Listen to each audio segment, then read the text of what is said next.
These pictures are of Dr. Stephen Hawking, to whom we are going to read in our lesson Epitome of Courage.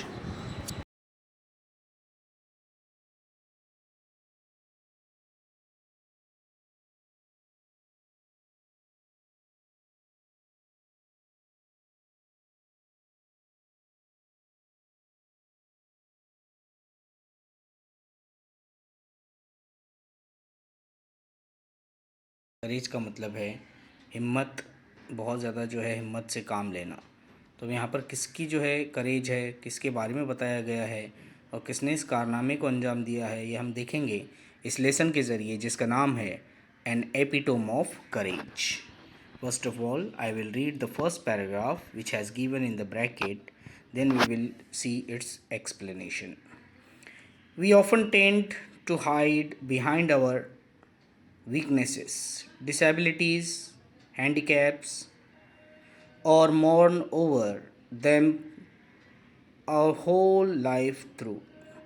तो बच्चों यहाँ पर बताया गया कि इंसान की फितरत है, इंसान की आदत है कि अपनी जो कमज़ोरियाँ हैं, अपनी जो डिसेबिलिटीज़ हैं, जो नाकाबिली जो नाला बिल्कुल जो है नाकाबिले कबूल चीज़ें हैं अपने अंदर, और हैंडीकैप, और हम जो अपाहिजपन है हमारे अंदर, वी ऑफन अक्सर करके, और mourn over them our whole life through, हम हमेशा खामोश रहते हैं उस पर। मौन रहना यानी खामोश रहना।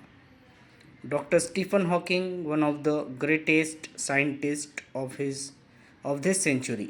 डॉक्टर स्टीफन हॉकिंग इस सदी के सबसे बड़े साइंसदानों में से एक साइंसदान थे। डिड नॉट डू सो, लेकिन उन्होंने ऐसा कोई काम नहीं किया।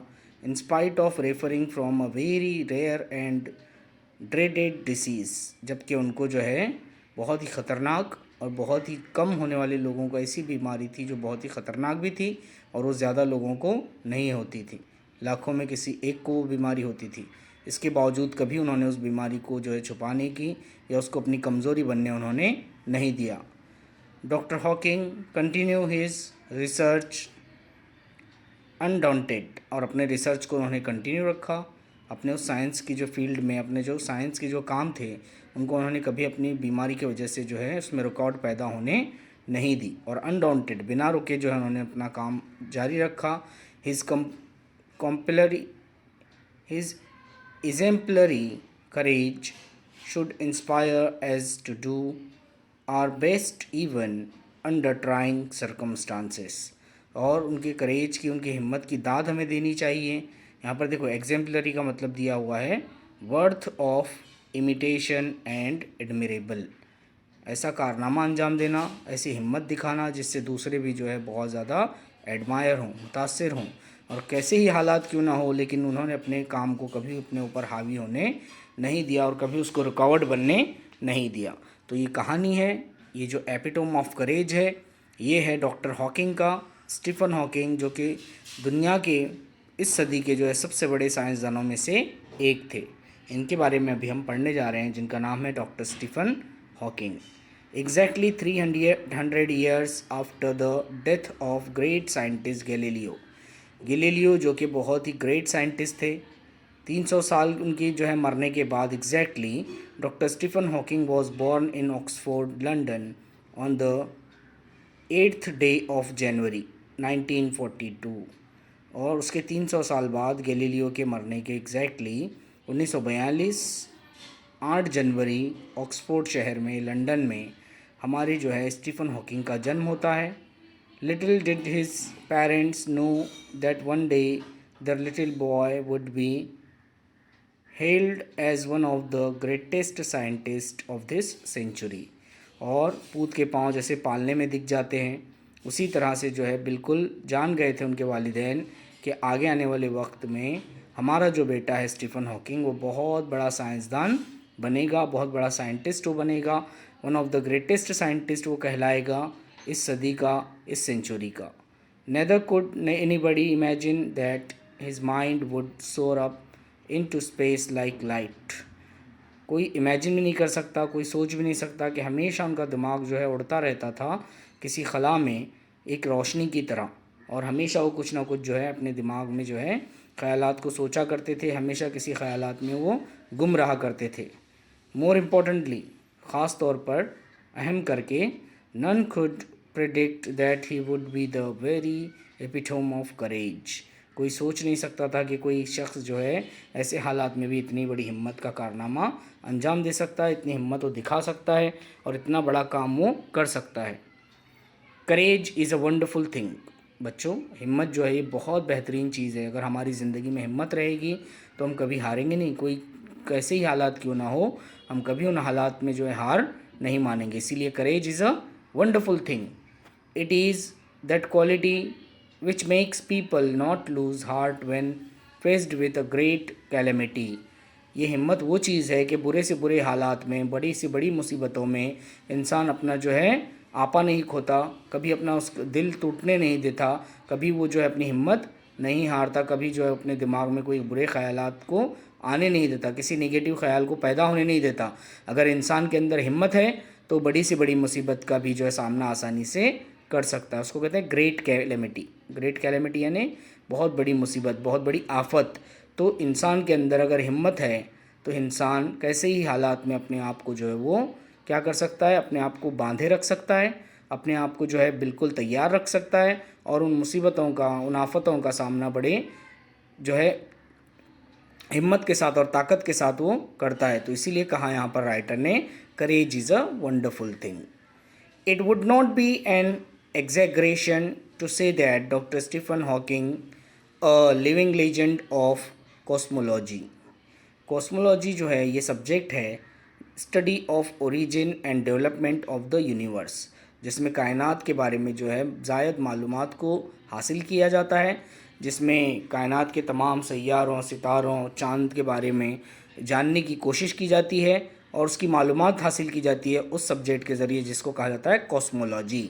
तो जो डॉक्टर स्टीफन हॉकिंग थे, it would not be an exaggeration to say that, इसमें कोई झिझक नहीं है, एग्जेगरेशन यानी इसमें कोई हिचकिचाहट नहीं होगी ये कहते हुए कि doctor Stephen Hawking a living legend, अपने आप में वो बहुत बड़ी शख्सियत थे कॉस्मोलॉजी के, इस सब्जेक्ट के, और बहुत सारी बातें उन्होंने यूनिवर्स के जो राज थे, जो मिस्ट्रीज़ थी, उन्होंने सॉल्व करने की अपने रिसर्च से कोशिशें की थी। और उसमें कोई दो राय नहीं कि इस मामले में उनका कोई जोड़ या उनसे कोई मुकाबला करने वाला साइंटिस्ट नहीं था। Is the very personification of courage and hope. और वो जो है यहाँ पर इनके इस कॉस्मोलॉजी सब्जेक्ट में बेहद और बेइंतहा मालूमात की वजह से वो एक बहुत बड़ी उम्मीद बन चुके थे, एक बहुत बड़ा जो है वो हिम्मत बन चुके थे कि हम यूनिवर्स के बारे में बहुत सारे राज़ों को जो है क्या कर सकते हैं, उसको जो है उजागर कर सकते हैं इंसानों के सामने। जो अल्लाह ताला ने, कुदरत ने इस यूनिवर्स को जो है पूरी तरह से जो अपनी कुदरत से बनाया था, उसके राज़ों को जानने में उन्होंने बहुत अहम रोल अदा किया अपने रिसर्च, अपनी जो है खोज के ज़रिए। एक्सेप्ट हिज माइंड, उनके दिमाग को छोड़कर, एक्सेप्ट यानी छोड़ना, उनके दिमाग को छोड़कर, his whole body is bound to a wheel chair thanks to cruel quirk of fate. किस्मत का भी कैसा खेल था कि उनके दिमाग को छोड़कर उनकी पूरी बॉडी जो है वो व्हील चेयर से चिपक चुकी थी, मतलब बिना व्हील चेयर के वो कोई हरकत नहीं कर सकते थे।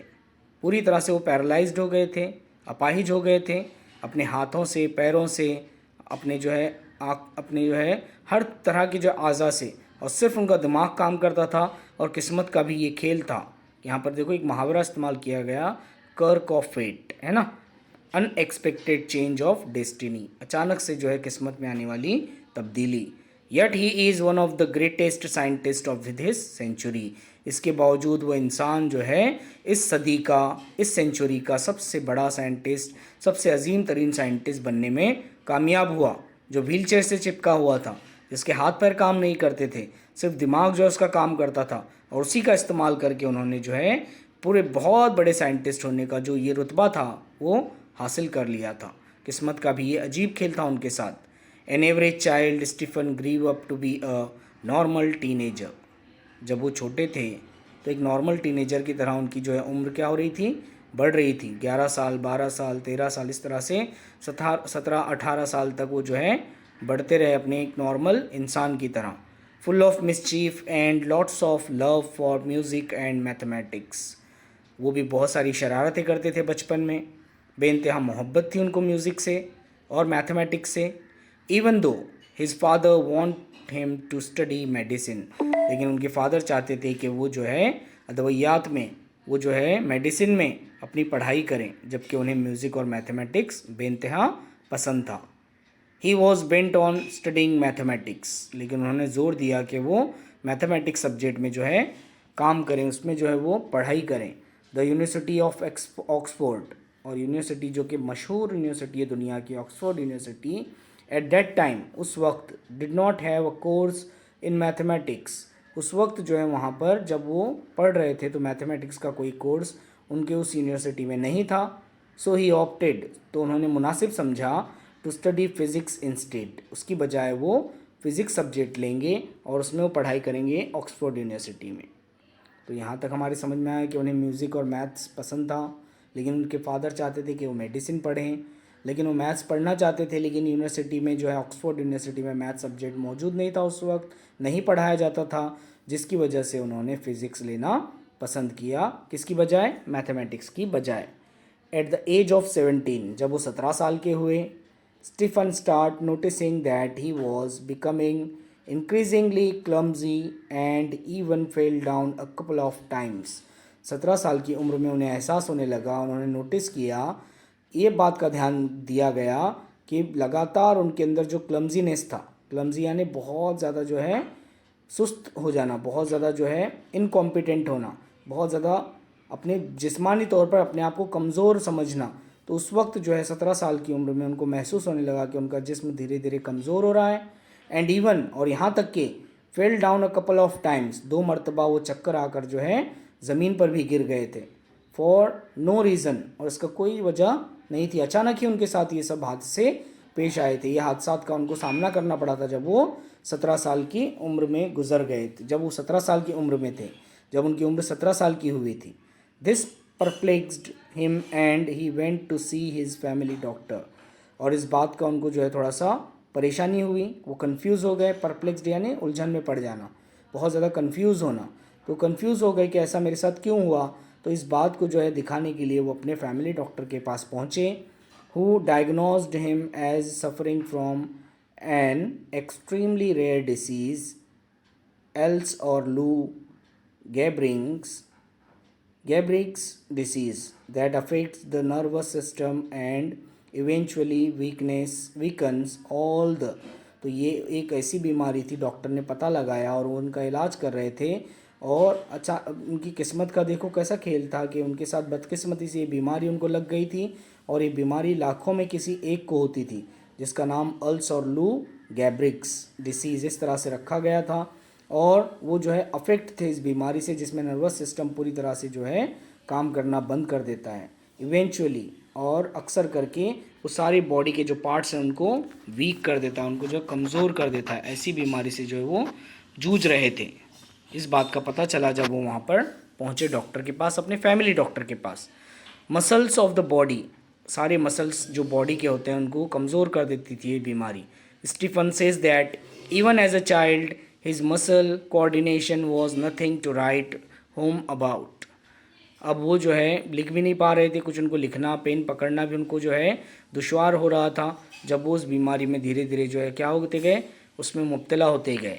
ही recollects that his handwriting would send his teacher into a fit of frenzy यानी बहुत ज़्यादा गुस्सा होना, ग्रेट अनॉयंस और a rage.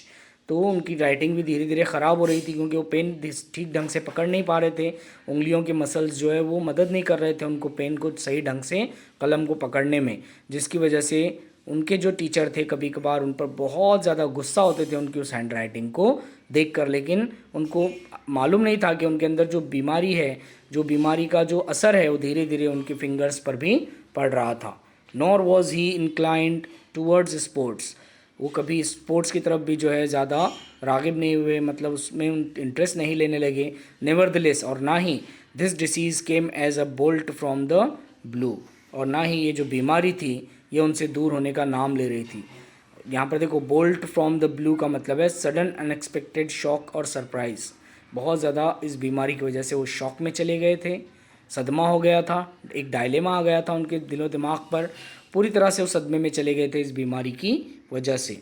How much time he had left on this planet was very uncertain. अब इतना ज़्यादा वो बीमारी इन पर हावी हो गई थी कि ये भी पता नहीं चल रहा था कि अब कितने वक्त तक वो यहाँ पर जो है ज़िंदा रहेंगे, कब तक उनकी जान जो है बाकी रहेगी, ये भी अनसर्टेन था।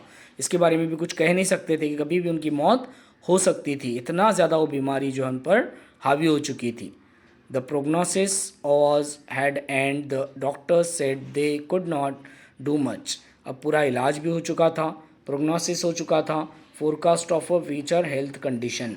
प्रोग्नोसिस कहा जाता है आगे जो सेहत का हाल है उसके बारे में जब बताया जाता है, उसके बारे में जानकारी दी जाती है, उसको कहते हैं प्रोग्नोसिस। तो उन डॉक्टरों ने भी बताया कि अब हम कुछ नहीं कर सकते, जो हमें करना था, जो दवाइयाँ हमें देनी थी हमने दे दिया, अब हम जो है आगे कुछ भी नहीं कर सकते, अब सिर्फ अल्लाह के भरोसे जो है इनकी जान है, ऐसा उन्होंने जवाब दे दिया था डॉक्टरों ने। Undaunted Stephen decided to continue his research. लेकिन बिना घबराए, बिना डरे, सेट अफ्रेड ऑफ मिसफॉर्चून, अपनी किस्मत का जो रोना न रोते हुए, अपनी बदकिस्मती से डरते न हुए, स्टीफन हॉकिंग ने डिसाइड किया कि मैं आगे की रिसर्च को जारी रखूँगा। And even got engage to Jane Wilde, और वो जो है एंगेज हो गए जेन वाइल्ड नाम की लड़की से। Hawking says that ironic as it may sound, it is at this dismal stage he began enjoying life the most. जब उन्हें पता चला कि अब उनका इलाज नहीं हो सकता, ये बीमारी अब उन्हें कभी भी उनकी जान ले सकती है, तो उनका कहना था इस तरह से कि उसी वक्त मैंने लाइफ को ज़्यादा एंजॉय करने की कोशिश की जब मुझे पता चला कि मैं मरने वाला हूँ। तो एक कभी कभार वो मजाकिया अंदाज में भी इस बात को कहा करते थे। This he says was because he started living life for the moment and continue his doctoral research work with renew vigour. क्योंकि उन्होंने जो है उस वक्त तय कर लिया था कि अब मेरे पास ज़्यादा वक्त नहीं है और मुझे जल्द से जल्द अपनी रिसर्च को कंप्लीट करके मुझे जो है पूरी तरह से अपने उस रिसर्च में कामयाबी हासिल करनी है। इसके लिए वो बेचैन थे, बेताब थे कि मरने से पहले मुझे अपनी रिसर्च को ज़रूर कंप्लीट करना है, उसको मुकम्मल करना है। तो इसमें वो लग गए थे और बिल्कुल अपनी मौत के बारे में वो कुछ भी सोचा नहीं करते थे, सिवाय अपने रिसर्च के वो जो है किसी और बात पर ध्यान नहीं देते थे। इतना ज़्यादा उनको जुनून था, अपने उस सब्जेक्ट से इतना प्यार था, अपने उस रिसर्च से इतना प्यार था कि उन्हें मौत का भी एहसास नहीं था। इन द मीन वाइल, इसी दौरान, इसी दरमियान, the disease worked its way into Stephen's body and left him disabled. इसी दौरान जो है बीमारी इतनी ज़्यादा हावी हो गई कि उनकी पूरी जो बॉडी थी वो डिसेबल्ड हो गई, अपाहिज हो गए पूरी तरह से, और अब बॉडी का कोई पार्ट उनकी हरकत नहीं कर रहा था। He began studying the concept of black holes. उसी वक्त उन्होंने शुरुआत की थी अपने ब्लैक होल्स, जो यूनिवर्स के अंदर जो एक राज की बात है, एक जो राज है कि आज तक कोई पता नहीं लगा पाया उन ब्लैक होल्स के बारे में, उसके बारे में उन्होंने रिसर्च करना अभी अभी शुरू ही की थी कि इस बीमारी ने इतना ज़्यादा उनको असर डाल दिया कि वो पूरी तरह से पैरालाइज्ड हो गए। टू गेट हिज पीएचडी, उसी में वो अपनी पीएचडी भी कंप्लीट कर रहे थे, अपनी डॉक्टरेट की डिग्री हासिल करना चाहते थे उसी सब्जेक्ट में। बाय दिस टाइम, इस बार, he was confined to a wheel chair and was rapidly losing control of his hands and speech. इस बार वो व्हील चेयर पर थे पूरी तरह से, और वो चाहते थे कि जल्द से जल्द वो अपनी इस रिसर्च को कंप्लीट करें रैपिडली वो जो है, लेकिन उतनी ही तेज़ी से जो उनके जो हाथों का कंट्रोल था, जो हाथों का जो उनके अंदर ताकत थी, वो धीरे धीरे ख़त्म हो रही थी, और साथ ही साथ बोलने की कुव्वत भी जो है वो जा रही थी। अब वो बोल भी नहीं पा रहे, ज़बान भी उनकी पैरालाइज्ड हो रही थी। The study of black holes, जब उन्होंने ब्लैक होल्स की जो ब्लैक होल्स हैं उनकी स्टडी करना शुरू किया, sparked his imagination with bright ideas. उन्होंने जो है अलग अलग आइडियाज़ को जानने की कोशिश की, उनके दिमाग में जागने लगे अलग अलग आइडियाज़ इन ब्लैक होल्स की पढ़ाई को करते हुए। यूट्यूब पर अगर आप देख सकते हैं इंटरनेट पर कि किस तरह से ब्लैक होल्स के बारे में स्टीफन हॉकिंग ने दुनिया को बताने की कोशिश की, इस राज को, इस मिस्ट्री को, जो कुदरती तौर पर बने हुए ब्लैक होल्स हैं इस यूनिवर्स के अंदर, उसके बारे में उन्होंने बेइंतहा मालूमात हासिल करने की कोशिश की थी। इसी में उन्होंने अपनी पीएचडी भी की, और अपने पैरालाइज्ड होने के बाद भी, जैसे आप यहाँ पर तस्वीर देख सकते हैं, ऐसी उनकी हालत हो चुकी थी कि वो जो है पूरी तरह से न बोल पाते थे, न चल पाते थे, न हाथों से कोई हरकत अपनी कर पाते थे, लेकिन फिर भी उन्होंने बहुत सारी रिसर्च अपने ऐसे हालात में करने की कोशिश की। तो ये था एपिटोम ऑफ करेज बच्चों। Black holes sparked his imagination with bright ideas.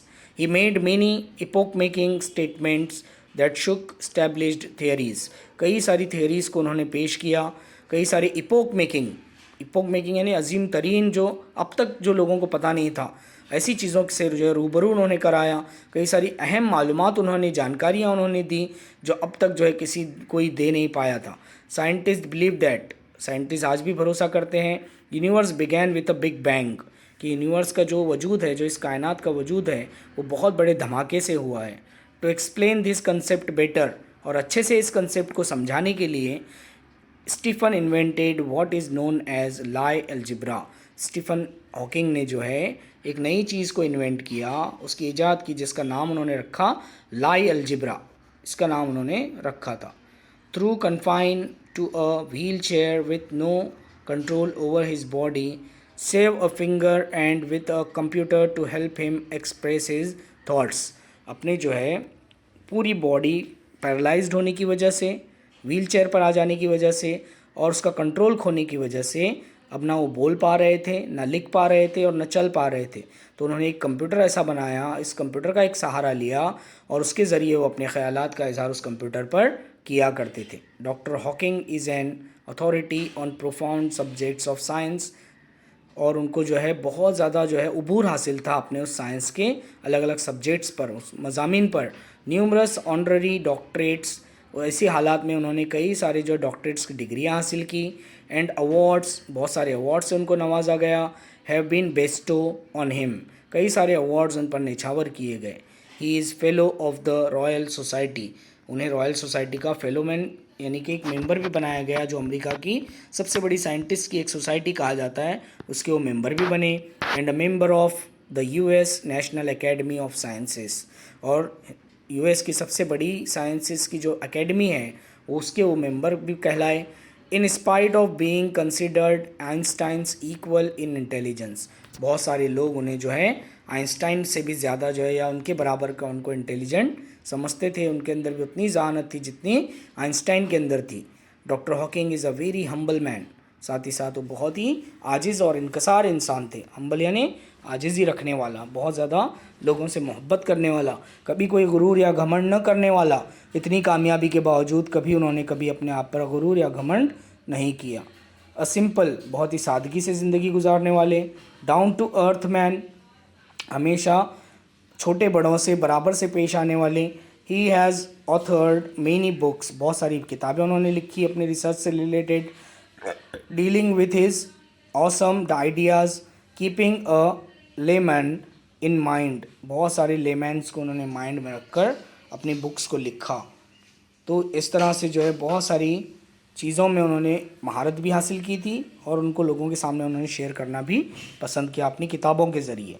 His writing is a full of wit, उनकी राइटिंग जो है वो जहानत का एक बहुत बेहतरीन नमूना नज़र आती है, अक्लमंदी दिखाई देती है उनकी राइटिंग में। एंड ह्यूमर, बहुत ज़्यादा मज़ाहिया अंदाज में वो साइंस की किताबों को लिखा करते थे कि जो गैर साइंसी आदमी है वो भी उसको जब पढ़ेगा तो उसको भी बहुत मज़ा आएगा पढ़ने में। His style is so lucid, उनका स्टाइल इतना लूसिड था, इतना आसान था, that non scientist can also understand him, कि एक जो साइंस से रिलेटेड न रहने वाला इंसान भी उसको आसानी से समझ सकता था। His book a brief history of time, उनकी जो बुक थी ब्रीफ हिस्ट्री ऑफ टाइम जिसका नाम था, is one of the best selling books of our times, वो अपने वक्त की सबसे ज़्यादा बिकने वाली किताबों में से एक थी। On being asked how he feels about having the dreadful earls, doctor Hawking the